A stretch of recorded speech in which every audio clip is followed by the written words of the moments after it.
Welcome back to Web3 DJs. In today's show, we've got a stud, Mr. Easy Eats Bodega, the resident badass Solana trading master. Lucky to have him. He's also a member of the Nifty Portal, and he's just an overall stud. So how you doing, Easy? I'm good, man. I am good. I'm just trying to get my camera here so we can be clear. There we go. How you guys living, man? I'm good. Can't complain. Life is good. Things are moving. What's going on with you two? Shoot, man. I'm Sunday afternoon, coming off that MMA fight last night, which was pretty cool. I saw your guys' Twitter space with Carlos Condit. That was pretty awesome.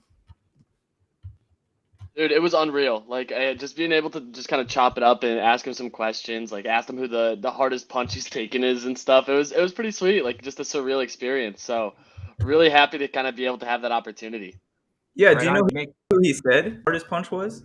I could not remember the guy's name. Ellenberger. Jake. Yeah, that's who it was. Jake Ellenberger. Oh, very nice. Yeah, that's awesome, man. And just like Hofstra said, I'm obviously a big MMA fan as well. Had a great time watching the fights last night. Made a little bit of cash.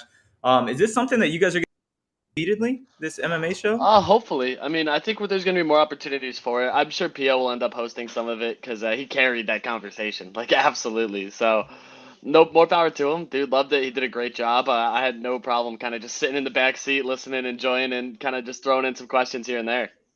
Yeah, you'd be actually amazed. I was kind of thinking about this yesterday, or maybe it was the day before when you guys had announced this on the Nifty Portal or the Nifty Alpha Morning Show. But the crossover between Web3 and MMA is much stronger than you would think. I mean, the UFC has its official blockchain. It's VeChain. If you've heard of VeChain, that's the official blockchain of the UFC. There's another, I guess, token called Marshall Rogan Inu. And that's like really huge. They've raised a bunch of money, and basically they've like paid in that too, don't they? Right, like some exactly. of them will take like kickbacks and likeness in it. Yeah, right. I've heard of it.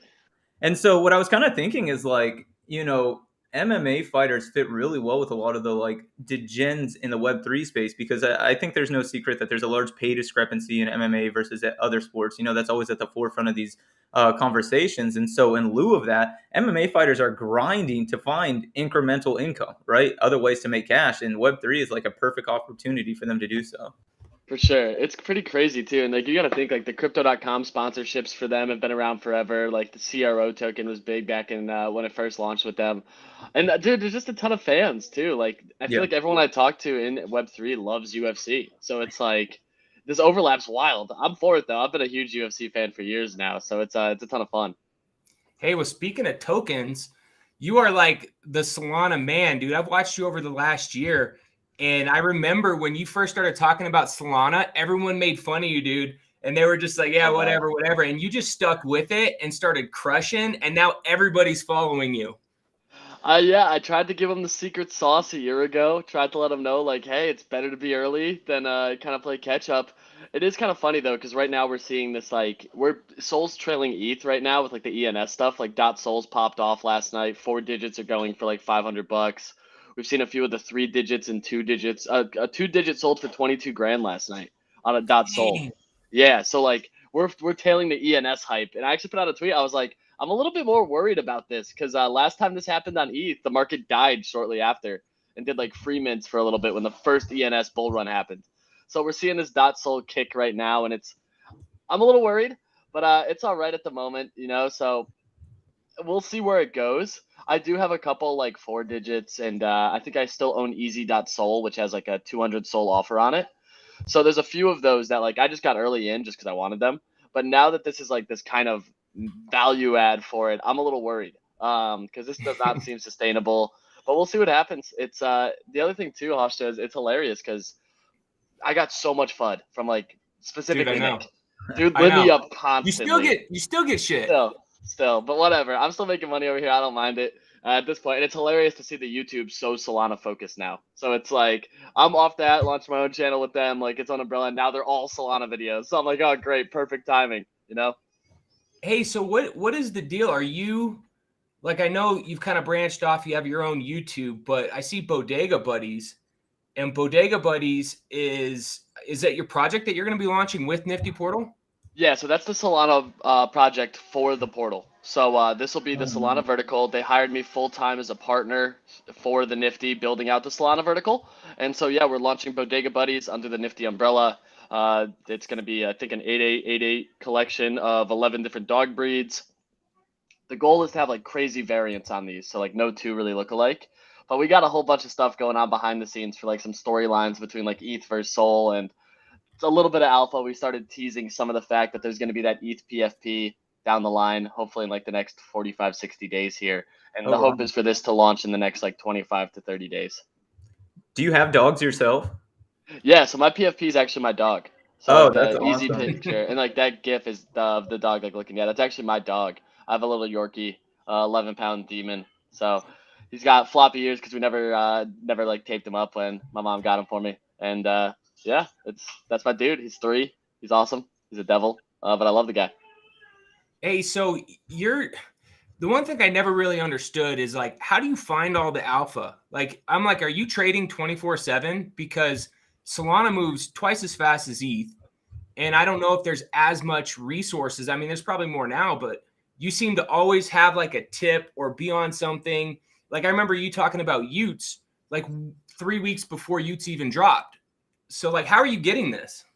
Yeah, bro, I'm just like crazy plugged in. That's the thing. Like, I love this space. So, like, it doesn't really feel like research to me. Like, I love to just be like looking into stuff. Like, I'm still crazy bullish on Solana gaming. So, like, that's still a space that's like kind of lagging, but I'm pretty early on a lot of those projects and like looking into that stuff. And I love the research aspect. Like, I love to figure out why. Like, I always say, like, find the why. And that's where I really try to work is to like find my why of why does this project have potential? Why does it matter? Why should I care about it? Why should I put money in it? And why should I even talk about it?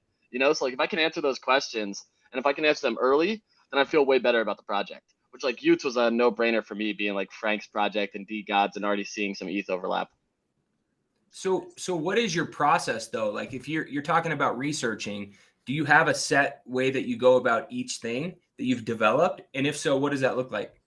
No, I love that question. I'm like pretty untraditional. I guess is probably the best way to say it. I'm kind of just like off the hip, just like if someone sends me a project and it's someone that like I've talked to or traded with a lot, and they're just like, "Yo, what do you think of this?" and I have no understanding of it, I'll be honest with them, like, "Dude, give me an hour. Let me just spend some time looking through this, and I'll look for any piece of information I can find on it. Website, Discord, Twitter, all their socials, going through it, trying to figure out who's on the team. Go look through those socials." Dive into the website, hit some Google searches on what the project name is, and just try to find any information. And it's not always the same process because, like, if you look at a project that's like an IP play, it may be completely different than looking at a gaming project that's VC funded by a VC fund. And a lot of those too is like if I see funding from like a third party into a project, I'll go look at who that funding provider is to see like what's their success rate. What do they actually do well in funding? Like if you're a clothing brand that got funded by a gaming company, that doesn't make sense to me. So then I'll try to figure out why the hell they did that. Are you going to have some gamification in it? Or is this just like someone trying to just get into the space and kind of cash grab? You know, so there's a bunch of different avenues. But I guess it really comes to like, and this is a long-winded answer, so I apologize. But it comes to like back when I was like heavy into equities, because dude, I love to read like financial documents and understand where they were spending money. So like that was always something I find interesting. And I don't know what it is, dude. I love to learn. So I think that plays into a lot of this too. And I've never been a big fiction person. So it's almost like nonfiction and math and finance and education stuff is like what I like to do. Yeah, that's awesome. You know, we're definitely lifelong learners on this show as well. And something that I really enjoyed is you keep coming back to the why and finding the why. And what that reminds me of is my background. My undergrad was in marketing management and finance. And so I have a lot of love for marketing. And if you when they market, a lot of them start with the what. So let's take Dell, for instance. They'll say, hey, we have a brand new computer, Inspiron, come by our the hottest microprocessor, the best screen display, all this sort of stuff. But then you take a company who's probably doing it the best, Apple, they start with the why. They say, so you need to do some research. You need to navigate the internet. Well, we've got a tool for you to do that. And so I think finding the why is like a strategy we've seen play out time and time again with some of the top companies in Web 2. And so that's a great strategy to be employing here. No, and Yeah. I cannot agree anymore. It's like that why is always like what I find like is the most valuable asset. Like if you can explain why, then it's like it makes more sense for you to share it with somebody else too, you know? Yeah, so that's a good question. So why Solana? originally? Why Solana? Yeah, I was going to ask that too, because just on the Nifty Alpha show, you were saying that a year ago, and you brought it up earlier in this, a year ago, you were already suggesting that Solana would flip Ethereum in terms of numbers, volume and that sort of thing. And I guess it just happened, right, this last week. And so why? Yep. How did you see this a year out? Dude, it was just like it made, I don't know, it's so crazy to say. And like my thesis was like, dude, it's everyone loves this whole decentralized aspect, but like that didn't make sense to me. Like it sounds so crazy because like I came from crypto in 17, 18 and lost a ton of money. And like that was where I realized like, dude, decentralization isn't gonna get mass adoption because people like me who lost a ton of money are most likely just gonna leave and never come back because there's no repercussions of people just like vanishing with your money. Like, how do you expect a Fortune 500 to be comfortable diving into this space if they can't call customer support or complain to somebody if something goes south, you know? And then all of a sudden, when I was looking at Sol, it was like, oh, this is VC funded heavily. Sam Bankman-Fried has grown FTX to a business that's like unreal. Like, it's crazy the numbers that it's gone to. And then I saw Crypto.com putting in offers. This was before it was official, putting in offers on the Staples Center. So I was like, okay, so clearly crypto is going to keep trending up. Mm-hmm. But where is it going to get adoption? And ETH having like their DAO or whatever their board is have to vote, and it can take 6 months for a change to happen. I was like, that's too long in such a fast space. So seeing Solana have a private company and be VC backed and have Solana Labs, and I was like, oh, this makes way more sense. They're just going to iterate like crazy and just keep adapting as fast as possible. And then I was like, okay, this makes more sense. VC chains, people love to complain about them, but devs get paid immediately by making progress and change by these funds. So they're going to get more devs and grow quicker. And this was back in September of last year. So I just kept figuring out that, like, why would someone go to ETH when Sol's going to iterate faster? Devs are going to get paid quicker. You don't have to worry about the voting process. And then it was like, I was a little bit nervous, like in November, because ETH pumped to 5K, Sol was up to like 250. And I was like, all right, looks like ETH may actually do something cool here. Like maybe I'm wrong. And then Steppen hit. And I was like, oh, it's game over. Like that was like my nail in the coffin. Like I'm right. I know I'm right. These people are using an app on the Solana blockchain without knowing that they're using crypto. And there was more transactions a day on the Steppen marketplace than Magic Eden. So like a lot of people didn't realize that was that there was this insane adoption from something like that. And for me, I was like, oh, this is clear as day. Like this, if this is possible on Solana, and Wolf Game had a chance to do similar, but they couldn't get mass adoption from the outside. Like it was a cool game, got a lot of interest, ton of money being made, articles being written about it. But Steppen hit like your grandmother could pick up an iPhone and download the app and feel comfortable walking and getting paid. And that was like revolutionary to me. I was like, this is how you get adoption. This is how people get into the space without realizing they're in the space, and that's all you need. Like that's where the waves happen, and somehow it worked out, and here we are now, where people are still like, oh, this is much faster, but it's way cheaper, and there's no gas, even though gas is cheap right now. But it's like people are excited again because the market's so quick, and there's new things and iterations going on. Yeah. So where are you getting this data? Like when you're talking about, Steppen has these numbers, like where are you finding this? So I use Dune Analytics and DApp Radar. So Dune Analytics has a bunch of dashboards that'll actually show like total transactions and what apps they're being used on. So when Steppen was actually going crazy, this was crazy because I'm like such an analytics nerd that I look at them every morning. Like I wake up and look at those metrics to just figure out where like the macro market is. And I saw Steppen on its third consecutive day of declining users. And so I floored all my Steppen. And then 2 weeks later, the token collapsed and China came out with like the announcement that they were basically banning it. And it was like just using data to my advantage. I managed to get out literally at like the Pico top of Steppen, which was crazy because so many people were just like calling me insane for doing it. And then I watched it kind of just decline. But like those tools are public. And that's the best part about the blockchain is all this data is public. You just need to figure out where you can go look at that stuff. Hey, so I have two questions. Okay. What is your biggest gain in Solana? And what is your biggest loss? Biggest loss was Balloonsville. Yeah, like that was awful. Dude. We got to sound serious talking about these names. I know. So that was a December play. It was like probably the most hyped project on Sol at the time. Like that, the art looked decent, and it turned out it was just like notorious rugger on Sol, and he took $5.5 million out of the ecosystem. 17-year-old kid. They know he's somewhere in England. Like basically got him. Yeah, kid. Crazy, bro.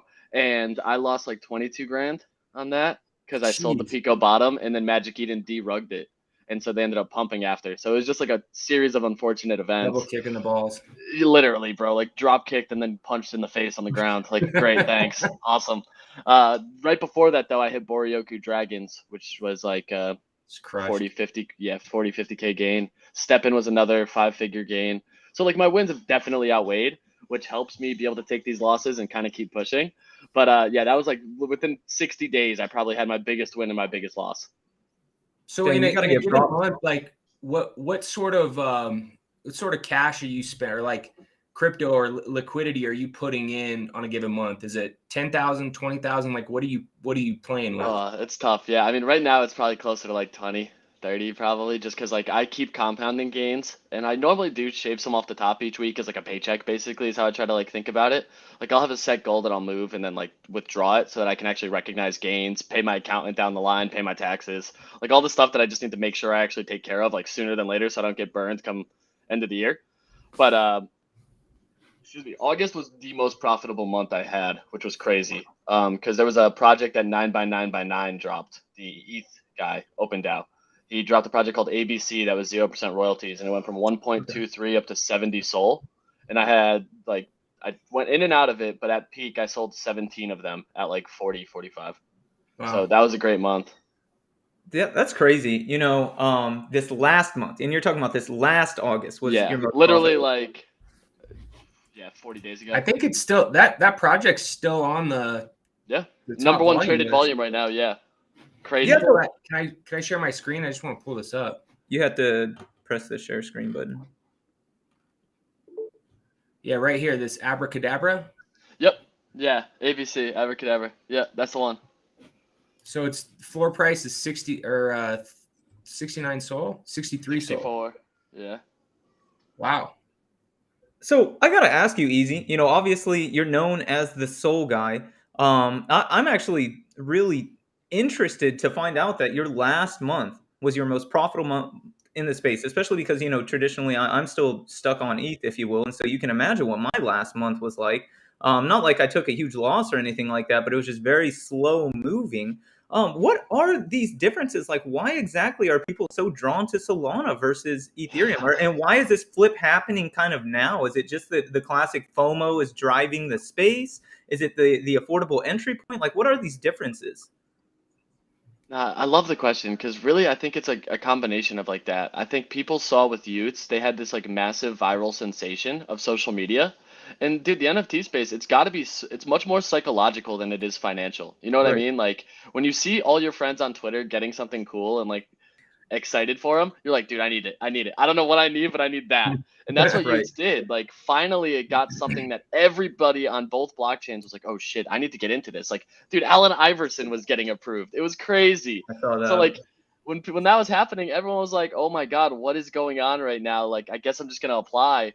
And then all of a sudden you needed to have Sol in a wallet, you needed to buy Dust. You had to do all this stuff that made you just kind of learn Solana relatively easily. Like, oh, I need a Phantom wallet. Oh, I need Solana. Oh, I have to swap here.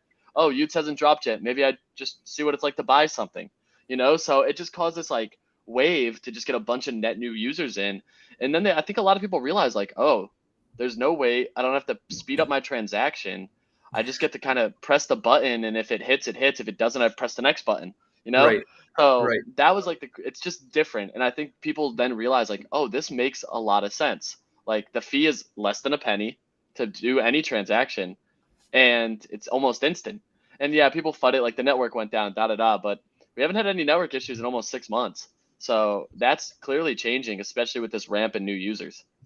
And when the network went down, can you elaborate on that exactly? Like, you know, was it for an extended amount of time? Is it just something that happened and it was a little blip and everybody just likes to grab onto that so that they can say, you know, hey, I got you. Sort of deal? Yeah, it was like 4 hours, 4 or 5 hours, and it was actually because like there was a validator overload, so that's tough because like that's a straight up outage. Like imagine losing your internet on a Monday morning for 4 hours. You're just gonna be pissed. Like you're Right. gonna be furious. You can't move your funds. You can't withdraw or deposit. So people are like, this is what happens on a centralized chain. Like with ETH, this would never happen. You would just have to pay more for a transaction cost. That was clearly a bad look, like a very bad look. And now once that happened, they realized like, oh, this could never happen again. So they ramped validators and nodes and like RPCs and all these other things that like help network sustainability. Okay. And they've rolled out, I think, like 15 updates since that outage, only focused on framework and like maintaining the servers and everything else. So clearly they realized, and we haven't had any degradation issues. Even with Utes, the network stayed perfectly fine, and everyone was like, "Oh, this thing's going down." Like everyone was taking bets the network would crash, and it held up much better than most people imagined. Even the marketplace was totally fine. So it was pretty crazy to see. Like clearly it's growing, and there was record volumes. That's the other thing. So like a lot of people like to hang on to that and be like, "Oh yeah, you guys have this network that goes down," but it's like, sure, it happened twice in the last year. God forbid. We've also never paid $2,800 to send money somewhere, you know? So Yeah, it's for like sure. pros and Exactly. cons. Right. Like if that would have happened on the Ethereum network, then it's like you would have been paying $400 or $500 in gas at that point in time. And so, yeah, it's like the old Sylvester Stallone or Rocky saying, it's not about how hard you get hit. It's about how hard you can, take a hit and keep on going. I probably butchered that one. But yeah, we also like to say never waste a good crisis. And that seems like that's exactly what the Solana team did. There was an opportunity, about 15 updates since.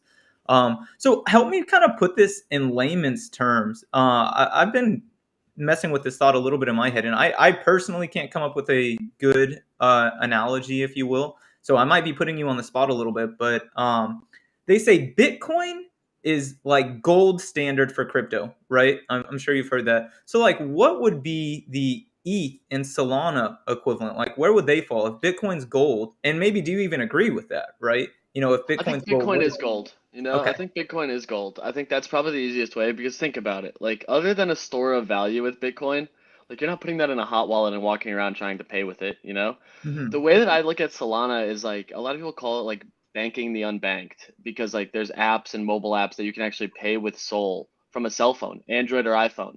And to me, that's like the most powerful thing. I was just with a friend down in Florida talking about this, and he comes from Nigeria. And he was talking about the Nigerian community being heavy in Sol because $1 is, I think it's equivalent to like 650 of their local currency. So when you flip something for half a Sol, that's a ton of money. Like that's Yeah. almost life-changing money. And that's the cool thing about this is it's creating this like global economy and way like payment infrastructure. So I think of like Sol and with Solana Pay and everything else coming out for it as this potential way that you can actually just have a Phantom wallet and pay. So I think of it as like almost like a debit card, to be honest. And it sounds crazy to say that, but like there's easier ways to pay with Sol than ETH. Whereas ETH gives me like a silver. It's like the silver to gold because it does have intrinsic value. It can just be a store of value. And I mean, the miners probably get the best kickback off of ETH. Like if you didn't trade a single dollar and just were a miner last year, you made a killing. You know what I mean? Especially when Mhm. gas was pumping for like 3 months, you made an absolute killing. So I kind of think of that. Like I would say that's probably the silver to gold or kind of the tough part. So when I think of Sol, I just think of it as like this. It's less than $1. For me, it's literally currency. Like because there's tech and infrastructure that like the goal is so that I can walk up with my cell phone, tap a thing, and pay with Solana right from the wallet. Yeah, Yeah. the Solana environment, it's a little bit different. So I've dipped my toe in. I bought a few different things here and there. I haven't been, in it long enough to really. I guess it's just in and out. But what I've learned is, it's like to me, I feel like it's Ethereum is maybe the boomers, and then you've got these like young kids with an attitude over on Solana that are like, fuck you guys. You have your own language, you have your own, kind of things. And it's almost like, yeah, we don't even want to be that. We want to be this. But it takes a little bit to kind of understand how things work and, what things mean. I was going to see, can you share my screen? I just want to see if you could walk us through maybe some of these projects for people that don't understand them. Like you already referenced Utes, which is a part of DGods, right? Yep. There was a huge, I think the first one that started was OK Bears that got all the hype. But can you just like walk us through maybe some of the projects on here and why people are so into them? Yeah, we can run like probably the top 11 here is actually perfect. So like Utes is clearly DGods. What's crazy about that ecosystem though is DGods was a 3 Sol mint back in October, and it almost went under mint. So DGods had this thing called the paper hand bitch tax that if you sold it for less than you bought it, they put a 33.3% royalty on it. But they could only manage that functionality on a marketplace at the time called Alpha Art. And that was the wild thing was Alpha Art was much lower in volume, so they ended up just fluctuating between like 3 and 5 Sol. Then they went on Magic Eden, and then Frank got really prominent on social media. So you got this figurehead, this leader, and it just drove that volume up. ABC, looking at that, like Utes is clearly the secondary collection of DGOD, so it's that intrinsic value. But ABC is HGE's project, which is 9 by 9 by 9.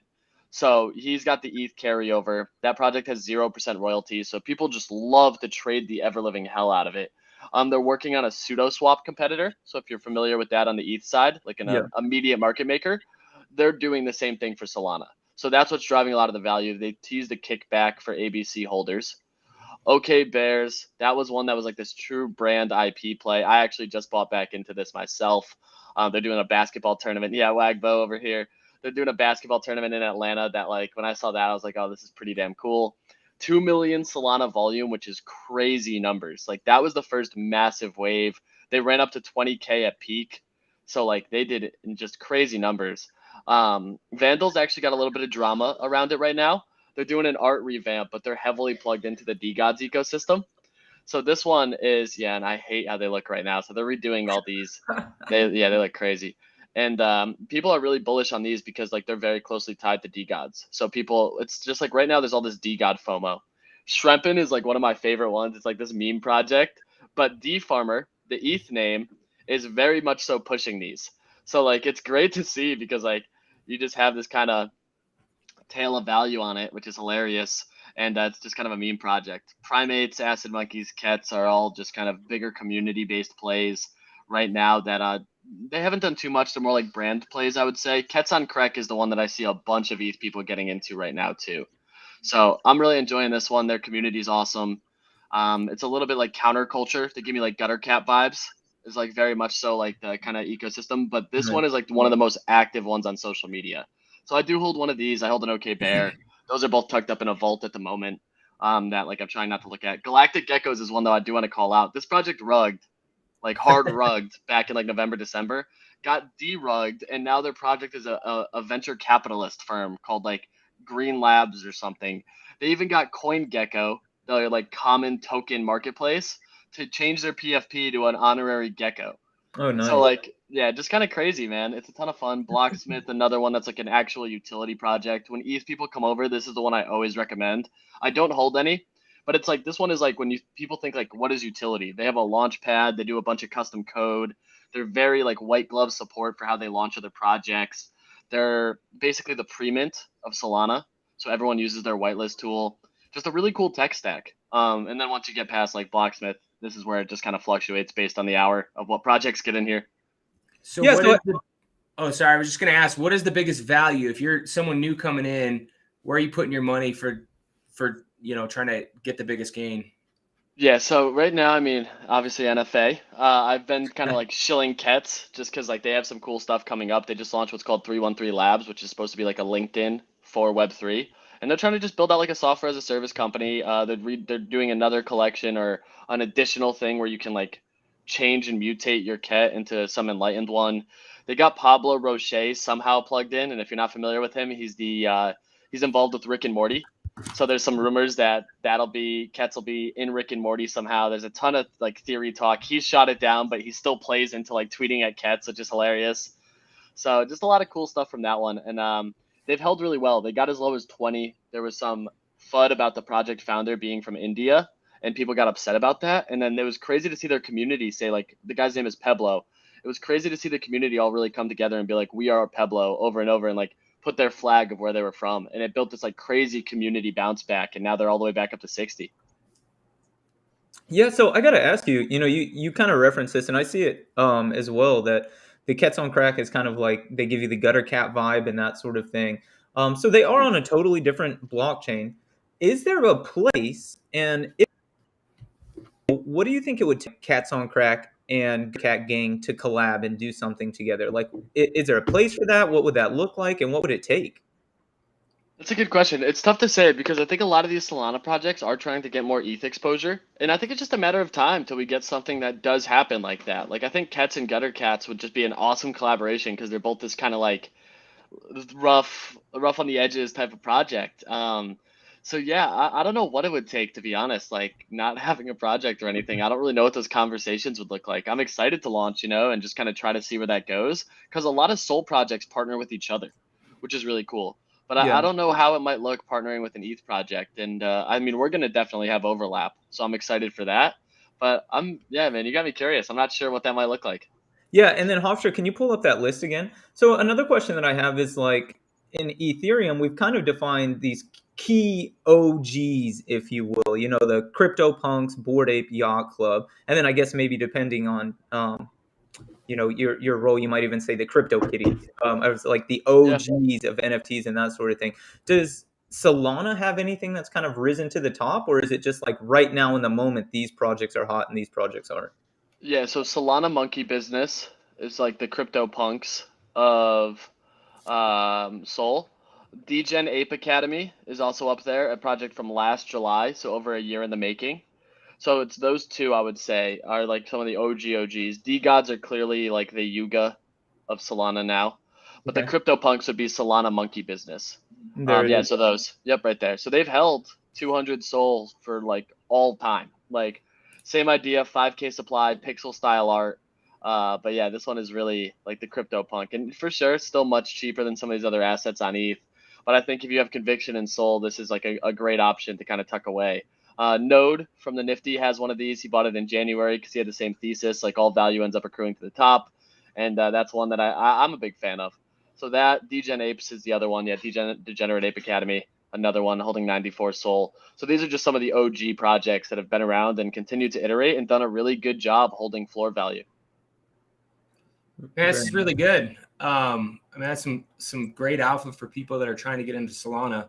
We're coming up on time here. I just want to say thank you very much for coming on and sharing your knowledge. We look forward to seeing what you guys do with your project, Bodega Buddies. Sounds really cool, man. I just love seeing all the success you've had, and now that you're full time in the space, man, it's really cool to see. I appreciate you, and thanks for having me on, dude. It's been a ton of fun, ton of great conversation. I love the kind of the comparison between markets and whatnot. So shout out to you guys for real. I love what you guys are making. Yeah, outstanding. You know, it's been our pleasure. We're very happy to have you on here as well. I've got the links to all of your stuff in the video description. So remember, if you're watching this content and you enjoyed it, the number one thing that you can do is tell a friend about us. The number two thing you can do is hit that subscribe button. And like I said, we've got the links to everything in the video description. Until next time, ladies and gentlemen, we are the Web3 DJs, the home of the hottest projects, biggest influencers, and best conversations on the entire blockchain. Myself, Sticky Finger Jones, and the man, the Solana legend, Easy Eats Bodega. Make sure you guys go check him out and comment that you came from the Web3 DJs show. So until next time, peace.